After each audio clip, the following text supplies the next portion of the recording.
Alors que plus d'une quinzaine de tunnels alimentent jour après jour la bande de Gaza en armes ou servent à préparer des attaques terroristes en territoire israélien, le rapport 2007 du contrôleur de l'État se focalise entre autres sur ce phénomène inquiétant. Depuis 2004, les tunnels de la bande de Gaza sont devenus une priorité pour Tsahal, mais ce n'est pas suffisant selon le contrôleur de l'État, Michael Lindestrauss, qui dénonce l'absence de budget octroyé à cette mission, mais surtout le manque d'intérêt de la part des pouvoirs publics. Or, depuis que Tsahal a quitté la bande de Gaza en 2005, la situation a naturellement empiré, et dans certains cercles, on a peur de voir ce phénomène se développer à la frontière israélo-syrienne.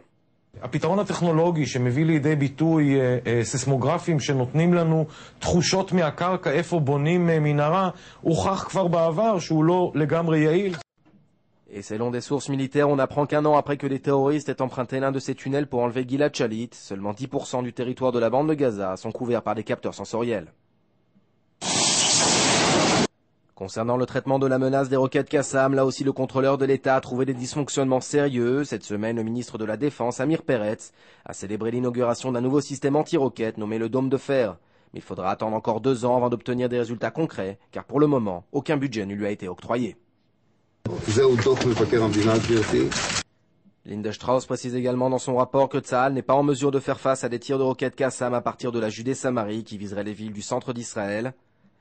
Mais pour Tsahal, ce rapport alarmant ne concerne que les années 2004 et 2005, car la majeure partie des dysfonctionnements ont d'ores et déjà été traités.